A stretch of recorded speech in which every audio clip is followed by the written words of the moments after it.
আসসালামু আলাইকুম। নতুন একটি ভিডিওতে সবাইকে স্বাগত।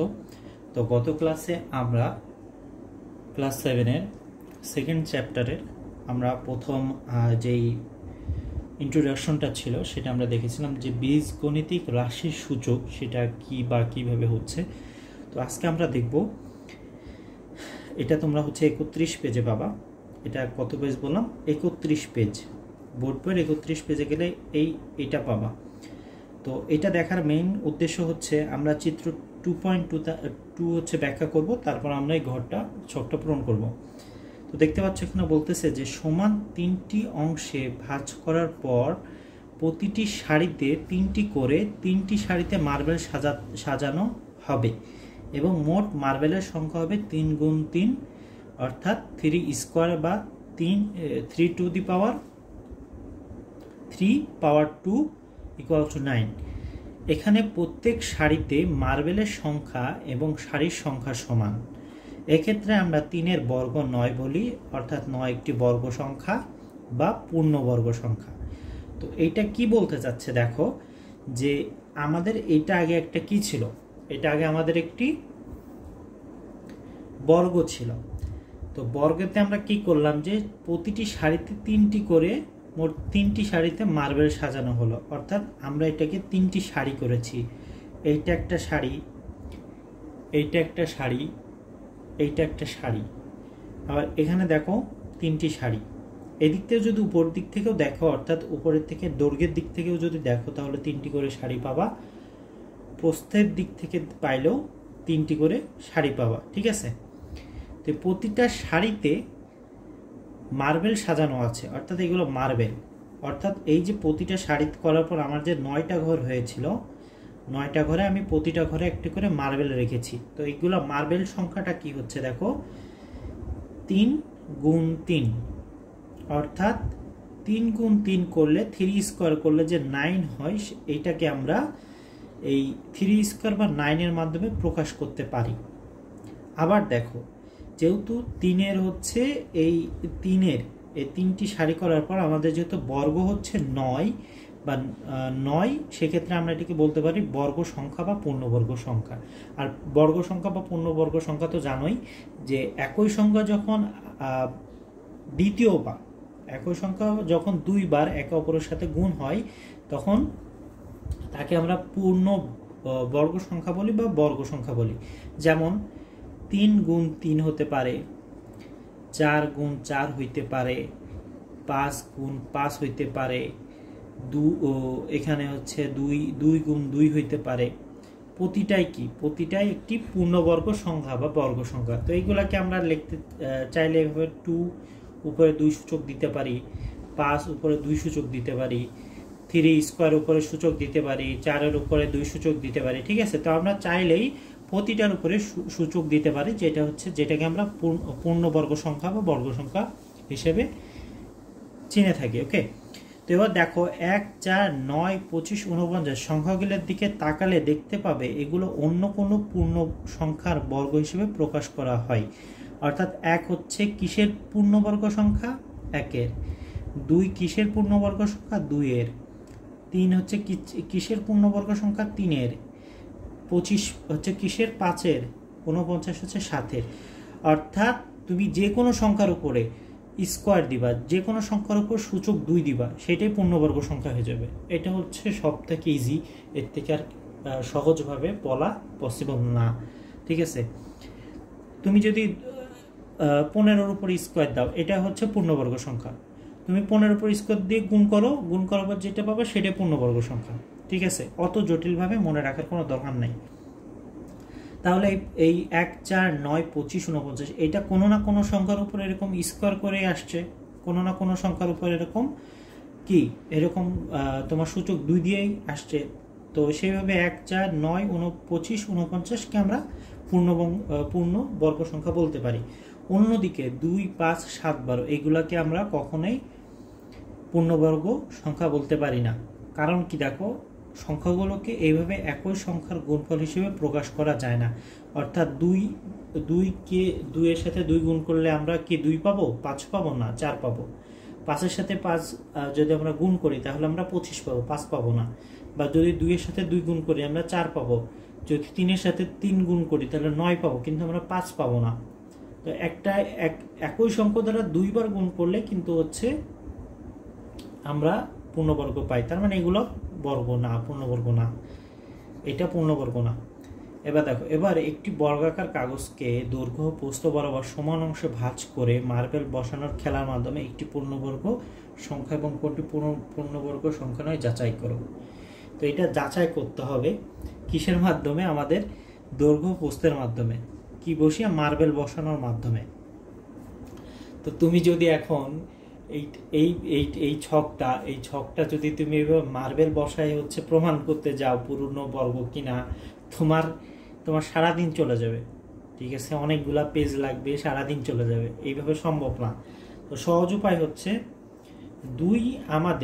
দুই কি পূর্ণবর্গ সংখ্যা হ্যাঁ কি না সেটা আমরা এখানে আমরা লিখে প্রকাশ করব, ইয়েস বা নো দিয়ে, অথবা হ্যাঁ বা না দিয়ে, ঠিক আছে। তো 2 কি পূর্ণবর্গ সংখ্যা কিভাবে বুঝবো? দেখি আমরা, 1 গুণ 1 করলে কি 2 হয়? 1 গুণ 1 তো হবে না, হচ্ছে কি? হচ্ছে না। 2 গুণ 2 করলে কি হয়? হচ্ছে না। 3 গুণ 3 হয়? হচ্ছে না। তাহলে 2 গুণ 2 করলে কত হচ্ছে? 4 হচ্ছে, এখানে 2 আছে, তার মানে 2 হচ্ছে না।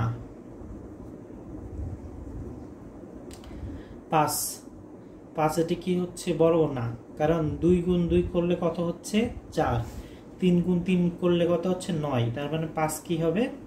5 হচ্ছে না, 7ও না। এবার 82 কি হচ্ছে? হবে? দেখি তো, 4 গুণ 4 করলে কত হয়? 16। 5 গুণ 5 করলে কত হয়? 25। তারপরে 6 গুণ 6 করলে কত হয়? 36। 7 গুণ 7 করলে কত হয়? 49। 8 গুণ 8 করলে কত হয়? 64। 9 গুণ 9 করলে কত হয়? 81। এখানে কত আছে? 82, তার মানে এটা হবে না, না। 36, 6 গুণ 6 করলে 36, তার মানে এটা কি? এটা হচ্ছে হ্যাঁ, এটা হচ্ছে হ্যাঁ। 45 হচ্ছে, দেখি তো 45-এর কাছে কোনটা আছে? 36, 7, 7, 49, 6, 7, 36 আর 7, 7, 49, তার মানে এটাও না। 81, 9 নং কত ছিল? 9 গুণ 9, 81, তার মানে এটা হচ্ছে হ্যাঁ। 56 আছে, 7, 7, 49, 28টা 64, তার মানে এটাও না। 12 কি হবে? 12 না, কারণ 4 4 দিয়ে করলে 16 হয়, আর 3 3 করলে হয় কত? 9, তার মানে 12 পূর্ণবর্গ সংখ্যা না। তো আমরা কিন্তু এটা করে ফেললাম, খুব ইজি, তাই না? শুধু একটু নিয়মটা মনে রাখতে হবে, একটু বারবার করলে না এটা ইজি হয়ে যায়, এত করা লাগবে না, তা না করে অ্যান্সার বসে দিতে পারবা। এখন হচ্ছে আমাদের দলগত কাজ। দলগত কাজটা কি? দলগত কাজটা খুবই সোজা।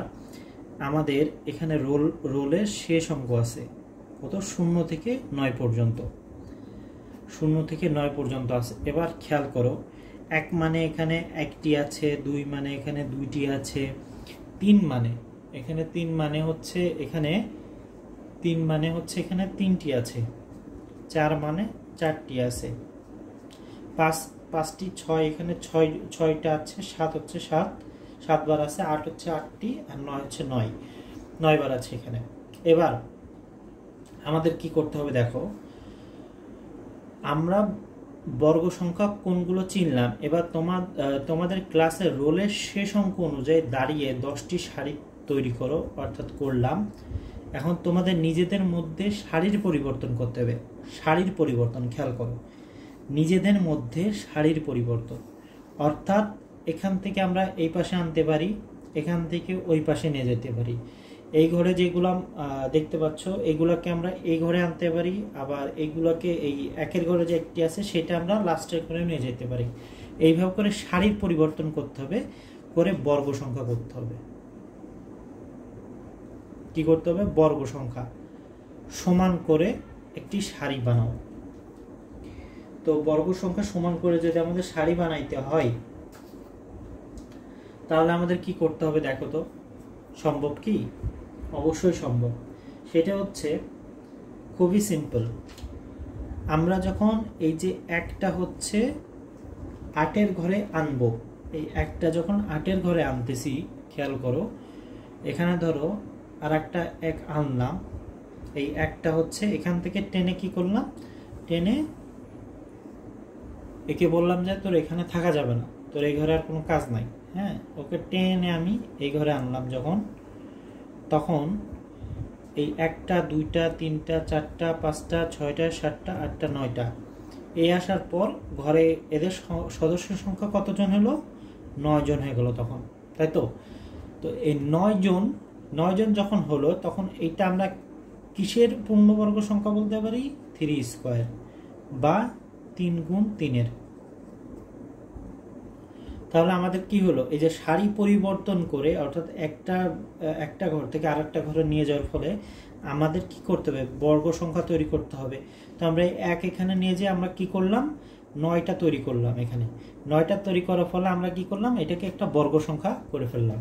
এবার 2-এর ঘরে 2টা আছে, 2টা যদি আমরা 7-এর ঘরে আনি, এখানে একটা আনলাম, এখানে আর একটা আনলাম, এই 7-এর ঘরে যদি আনি, আনার পর কতগুলো হচ্ছে, 1টা 2টা 3টা 4টা 5টা 6টা 7টা 8টা 9টা, তো এখানে আবার কয়টা হয়ে গেল, 9টা হয়ে গেল।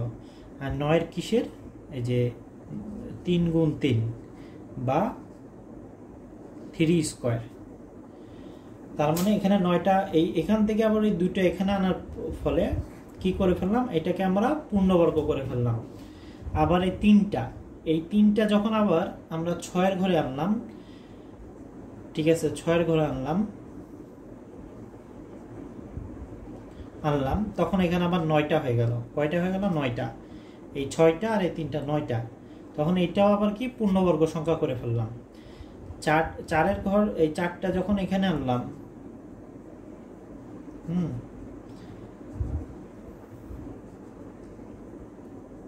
এই 4টা যখন এই ঘরে আনলাম, আনার পরে আমাদের কি হলো দেখো, এখানে আমাদের কয়টা হয়ে গেল, 9টা হয়ে গেল। আর 9টা কি, নতুন করে যখন আমরা এখানে 9টা আনলাম তখন সেটাকে আমরা বলতে পারি পূর্ণ বর্গ সংখ্যা বা বর্গ সংখ্যা। তার মানে এখন আমাদের এই ঘরে কি আছে, এই ঘরে এখন আমাদের শূন্যগুলো আছে, শূন্য, সব শূন্য। আর এখান থেকে প্রতিটা ঘরে কতগুলো করে আছে, এখন 9টা করে। কেন আমরা এগুলো এখান থেকে সরালাম, কারণ আমাদের এইগুলোকে পূর্ণবর্গ সংখ্যা হিসেবে দেখাইতে হবে, এই জন্য। তো যেহেতু এখানে ফাঁকা আছে, তো আমরা 5টা দিয়ে কি পূর্ণবর্গ সংখ্যা করতে পারবো, পারতাম না। তো এই জন্যই আমরা মূলত 4-এর ঘরের থেকে যে 4টা ছিল সেগুলো এখান থেকে আনলাম, যে ভাই তোরা এই ঘরে 4টা যে আছে, এই 4টা দিয়ে তুই তো পূর্ণবর্গ সংখ্যা হইতে পারবি না, তো আমার এটা দিয়ে দে, আমি 9 হয়ে যাই, 9 হয়ে গেলে আমি তো পূর্ণবর্গ সংখ্যা হয়ে যাব। তো এইভাবে করে এই ঘরগুলা ও এদের কাছ থেকে চেয়ে আনলো, যে ভাই তোর কাছে আমার তো একটা শর্ট, তুই একটা আমার দিয়ে দে। এ বললো ভাই ঠিক আছে, যেহেতু আমার একটাই আছে তো তুই নিয়ে না, আমার একটা দিয়ে আমার কোনো কাজ নেই, আমার কোনো লাভ নেই। আবার 2 কি বলতেছে দেখো, সেম, যে ভাই আমারও তো 2টা আছে, 2টা দিয়ে তো আমি আর পূর্ণবর্গ সংখ্যা হইতে পারবো না, তোর তো বেশি, তো তুই আমার এই 2টা নিয়ে নে। পরে এই 2টা কি করলো, এখানে দিয়ে দিল, 3ও সেম আকারে দিল, 4ও কি দিয়ে দিল। দেওয়ার পর এইগুলা প্রতিটা ঘরে এখন কি পূর্ণবর্গ সংখ্যা হয়ে গেছে, 3-এর পূর্ণবর্গ সংখ্যা। আর এই ঘরগুলো কি হয়ে গেল, সব শূন্য হয়ে গেল, কারণ এরা দান করে মহান হয়ে গেছে, বুঝতে পারছো। তো এই হচ্ছে দলগত কাজ ছিল। নেক্সট ক্লাসে এটা হচ্ছে পেজ, এটাও পেজ হচ্ছে 31-এ বাবা, ঠিক আছে, এটা ওই যে পেজ হচ্ছে 31-এ বাবা তুমি। আর এই পর্যন্ত যদি বুঝতে না পারো অবশ্যই কমেন্ট করে জানাইতে হবে, ঠিক আছে, কমেন্ট করে জানাইতে হবে। আর নেক্সট ক্লাসে আমরা পরবর্তী টপিক নিয়ে আলোচনা করবো। আনটিল দেন সবাই ভালো থেকো। আসসালামু আলাইকুম রহমতুল্লাহ।